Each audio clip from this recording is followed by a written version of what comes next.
সুনামগঞ্জের তাহেরপুরের জাদুকাটা ১ ও জাদুকাটা ২ বালুমহল পরিদর্শন শেষে সাংবাদিকদের সঙ্গে কথা বলেছেন নৌ-পুলিশের অতিরিক্ত ডিআইজি মোহাম্মদ আব্দুল ওয়ারিশ। আসসালামু আলাইকুম, স্বাগত জানাচ্ছি দৈনিক নয়া খবরে। সাথে আছে আমি ফারিয়া ইসলাম। এতক্ষণ শুনছিলেন সংবাদ শিরোনাম, এখন দেখবেন বিস্তারিত।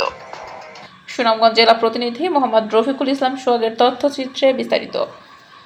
সুনামগঞ্জের তাহেরপুর উপজেলার জাদুকাটা ১ ও জাদুকাটা ২ বালুমহলের নির্ধারিত সীমানার বাইরে নদীর পাড় কেটে অবৈধভাবে বালু উত্তোলনের অভিযোগে বিভিন্ন গণমাধ্যম প্রকাশিত হওয়ার পর ঘটনাস্থল পরিদর্শন করেছেন নৌ-পুলিশের অতিরিক্ত ডিআইজি উত্তর বিভাগ মোহাম্মদ আব্দুল ওয়ারিশ। শুক্রবার সকালে তিনি জাদুকাটা ১, জাদুকাটা ২ সহ নদীর বিভিন্ন এলাকা ঘুরে দেখেন। পরিদর্শন শেষে সুনামগঞ্জ সদর উপজেলার টুকের বাজার নৌ-পুলিশ ফাঁড়িতে এসে স্থানীয় সাংবাদিকদের সঙ্গে কথা বলেছেন। এ সময় উপস্থিত ছিলেন নৌ-পুলিশের সিলেট অঞ্চলের অতিরিক্ত পুলিশ সুপার জহিরুল ইসলাম, টুকের বাজার নৌ-পুলিশ ফাঁড়ির ওসি দিলীপ কুমার দাস, ব্যবসায়ী ও বিএনপি নেতা মোহাম্মদ রাখাবউদ্দিন, সুনামগঞ্জ জেলা সাংবাদিক ফোরামের সভাপতি ও মোহনা টেলিভিশনের জেলা প্রতিনিধি কুলেন্দু শেখর দাস, সাধারণ সম্পাদক ও দৈনিক সোনালী খবরের প্রতিনিধি মোহাম্মদ ফরিদ মিয়া সহ আরও অনেকেই।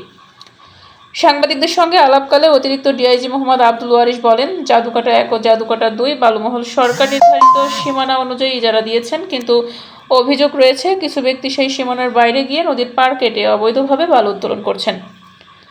তিনি জানান, সরেজমিনে পরিদর্শনে অভিযোগের সত্যতা পাওয়া গেছে। নদীর পাড় কেটে বালু উত্তোলনের কারণে নদী ক্ষতিগ্রস্ত হচ্ছে এবং নদীর তীরবর্তী মানুষের ঘরবাড়ি ঝুঁকির মুখে পড়েছে।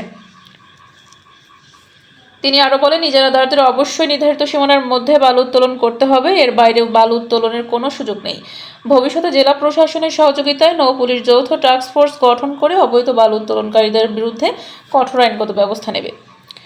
তিনি বলেন, জাদুকাটা দেশের অন্যতম স্থানীয় পর্যটন এলাকা। এখানে প্রতিদিন দেশের বিভিন্ন প্রান্ত থেকে হাজারো পর্যটন আসেন। তাই জাদুকাটার প্রাকৃতিক সৌন্দর্য, ইতিহাস ও ঐতিহ্য রক্ষায় স্থানীয় জনগণ সহ সবাইকে সচেতন হয়ে একসঙ্গে কাজ করার আহ্বান জানান তিনি। আসলে যারা নিজেরাই ক্ষতিগ্রস্ত হচ্ছেন তাদের অনেকেও কিন্তু এই অবৈধভাবে বালু উত্তোলনের সঙ্গে জড়িত। তারা হয়তো নিজেদের ভবিষ্যৎ ক্ষতিটা বুঝতে পারছেন না, বর্তমান লাভের জন্য এটা করছেন।